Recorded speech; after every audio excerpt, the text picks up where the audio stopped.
I have had a great loss in my life that happened within a matter of months ago, and yeah, I just need.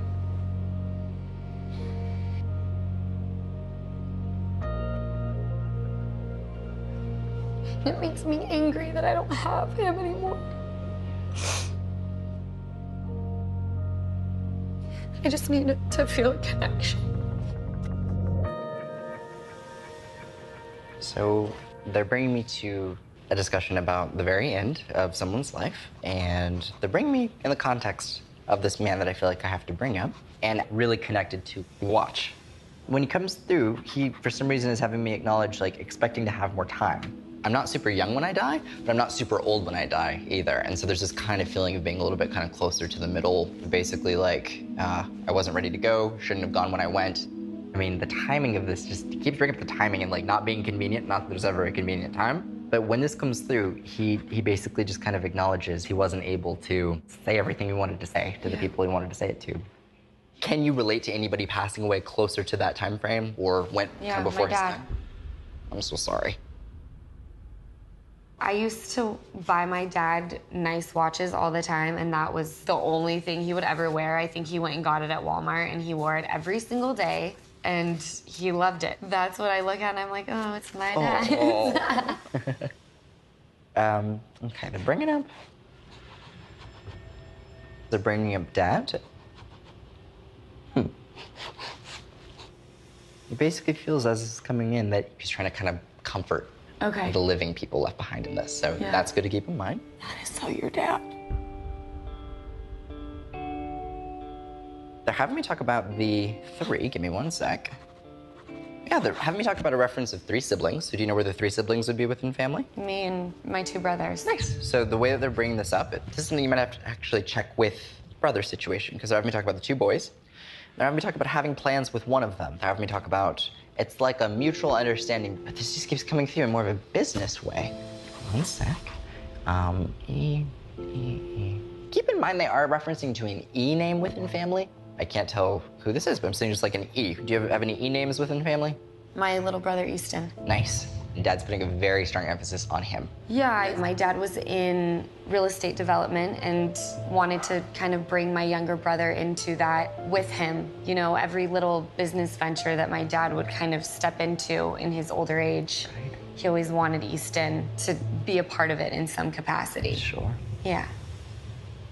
I think he's just proud of him and wants him to keep that going and keep that entrepreneurial spirit and the investments. Totally. And I think he'll even kind of be there for your brother intuitively, like helping him know what to do and like guiding him. So tell him that. And, like, I will. There's a circumstance where basically on mom's side of family, I have a woman that's coming through, but I definitely feel like I have to talk about like grandma level with an M name, and I feel like I have to highlight that. So in the way this is coming in, there's this reference to, do you know the, I think how to describe this. There's this old lady, I'm seeing a symbol. There's like a whole brand of handbags. Like they have like little, it's like a cartoon on it of an old woman. I'm trying to remember what this is. Oh my God, I know what he means. I know what he has to be meaning right now. They're basically like, I'm trying to remember what the name of them is. Give me one sec. Yeah, there were these like little comics. There was this old lady named Maxine. Gotcha. And there were like all different little quotes. Yes. That was the thing. My mom's name. That's my mom's name. So do you have any connection to that or in any way? Yes. Okay, cool. They connected to the Maxine thing? Yes. Okay. So the reason I need to kind of bring this up is because she's bringing forward this understanding of the decline or the health stuff. But the timing when she actually passed, it's almost kind of like, oh no, that shouldn't have happened when it happened. So it's kind of one of those situations where like, I knew something was wrong with me, wasn't feeling great, but then this just kind of happened, and there's some feeling of like it being abrupt. Yeah, so that would be my mom's mom. Her name was Maxine. Yes. So right when you said that, I was like, oh my gosh. Gotcha. She had a stroke, and it was very sudden. I saw her that morning, asked her to feed my betta fish for me, and I said, I'll see you tomorrow. And she always just said, you know, I'll see you tomorrow, I'll see you in the morning. And it was just... There's this feeling of like, I'm good, I'm accepting and it's my time to pass. The feeling was, I need family to know I was thinking about, like, how long I had left, and came to terms with this, like, beforehand. God, I needed that. Needed that.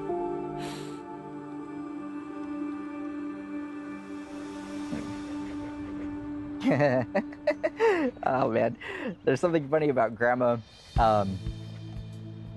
being able to see that a man wasn't good for a woman and verbalizing it, and then at the end, the relationship ended up working out, and she was like, I told you so, but in a loving way. And it keeps coming through. She's kind of joking. She's like, didn't want to give it to you fully, but now you know, like you knew where I was coming from. Literally that note. Yeah, really? That's so crazy. No way. Yeah. I'm not a skeptic and I'm not 1,000% believer. I'm kind of somewhere in the middle, really, because I've done 250 episodes of reality television. People know a lot about my life, so it's going to be interesting to see what he brings to me. As of right now, I have about 2 people that are going to try to come through. But I always like to do the majority of the talking. That freaks me out. Even now, you're just saying that. You mean 2 people that have passed that are kind of trying to come through? Yes, like insistently. And they're going to come through really strongly. Okay, yeah, because we lost somebody, and he was probably one of our closest friends. Absolutely. I can give it a feel. I'll just kind of relay some details and we'll see what pops in. So I'm just going to scribble. Okay. And we'll see what comes in. All right. All righty. So I'm just going to take one moment. Okay. Thank you. Thank you. Okay, I have a very different energy popping in. Okay, if there is any reference, he's giving me an M very strongly, and he's referring to a male name, and it almost is coming across as like Mark, but just remember that I'm saying it. He's putting significance on it. I'm thinking it's like Marco, Marcus. Okay, Mark was his name. No, really. Yes, a very good friend of ours, like one of our best friends. But that's not what we called him, because we called him a nickname after his second name, Stannard, and we called him Stan. Everybody called him Stan, so nobody called him Mark. Weird. When he said Mark, I was thinking, okay, that's weird. That's just too weird, because nobody would know that. The weird thing, too, is when I'm focusing on medical stuff, this seems really weird, and I just have to be honest in the way this comes through. If this is who we're referring to, there's a feeling of basically having a medical condition that would afflict people who'd be much older or in a situation in which it would not be normal for a younger person to develop this. The feeling is really rare. I don't know why I'm having to talk about rarity with this. It was a rare situation, and he didn't know really what he had, so... That not knowing aspect had to have been the hardest. Yeah. I can only imagine. It was a very sad situation, but yeah. I'm sorry. I want it to be known when he's coming through, he's acknowledging that he timed his passing, and there was a situation where we have someone by our side and they're visiting and they're there, and it's like if they leave to go home, leave to take a shower, leave to go to the bathroom, then when this person leaves, we die. Then he died, and we were there weeks outside his room. Then, you know, he died when we weren't in the room, and I remember driving the wrong way down the road because I was just so kind of like when I heard and rushed back to the hospital, but then he passed, Yeah, he was free of pain. I feel like I have a sense of appreciation, and he acknowledges still being around both of you and your partner, for years after. And what an incredible person for battling what he had to go through. I mean, he was just a very lively character, and he used to go horse riding with us, and we built houses with him, and he was just a lot of fun, and he was a great friend. Having me pick up, actually, see that blue fabric? I might hold on to that if you don't mind. Yeah, that usually helps. So I'll just see there.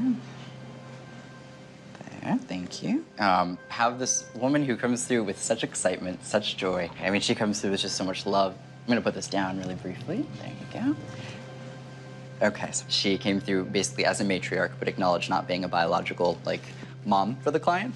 This felt for me more on like a grandmotherly level.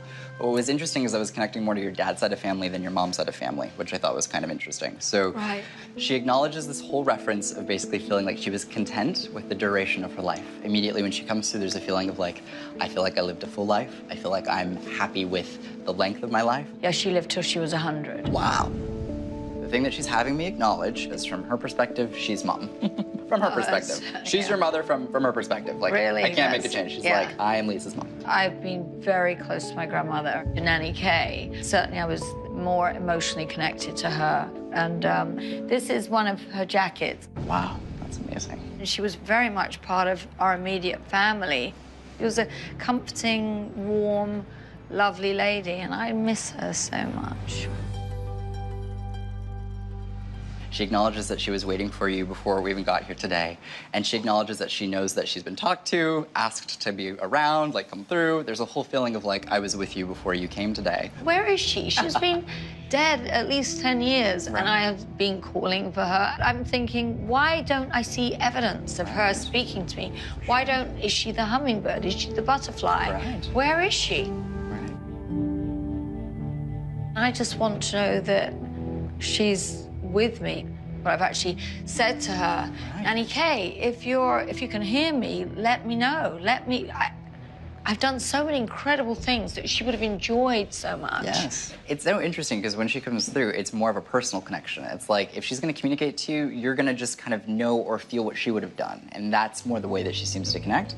But that can be frustrating because it's less obvious. We want a clear billboard of a sign that shows that she's around. And I think if you really are open enough, you will feel her essence coming through what she would have done, what she would have said. And that is a more profound sign than any butterfly, any dragonfly. It just might not be as apparent visually. So it's a different kind of connection. It can be hard wondering, how they feel. But Yeah. I think you knew how your grandmother viewed you in life and her personality, so no doubt she would have been proud of everything you went on to do. And that's important, so. Oh, I'm gonna cry.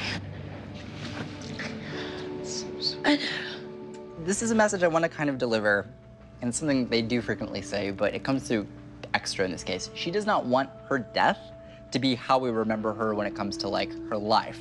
And just recently there was a conversation that was had. People were basically like, look, let's focus on her life. And I need to emphasize this because she's coming through a lot. She's having me talk about her passing and the circumstances that she went. She doesn't feel like when she went, she had full closure with the people around her. It's almost like I want there to be a release of any anger, any frustration, any resentment, any family tension, any family conflict. She wasn't able to have closure or really convey her feelings to the full extent. And the feeling is basically, I die without being able to have a resolve. Yeah. Does that make sense? The most amount of sense. I mean, do you want me to? Sure. I don't know whether. At this point, you can. Yes. No, we don't know how she died. My grandmother Patty, my mom, they had been like estranged for a little while. They were super close, but super up and down. Right.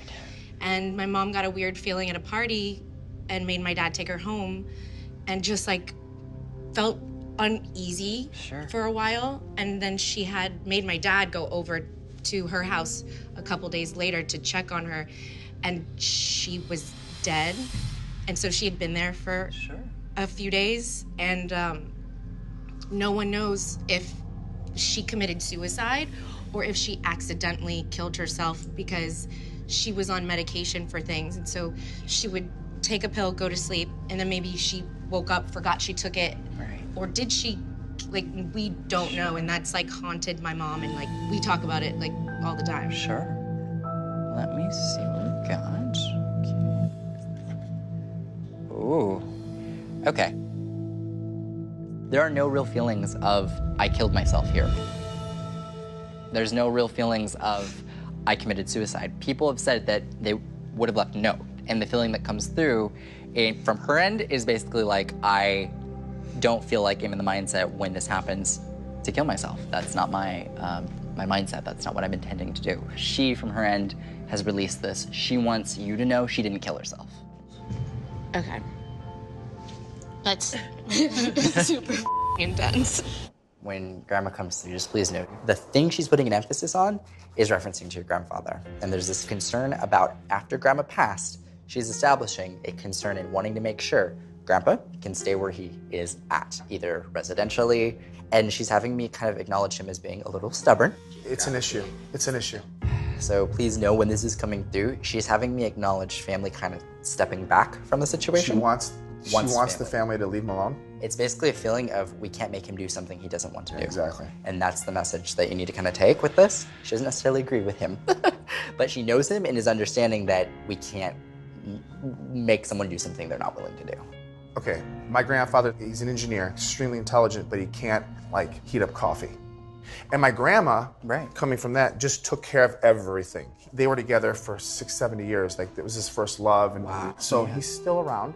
And that's great. But everyone's very worried because he's so brittle and old. And we're very scared that... How old is he? He's 95. Wow.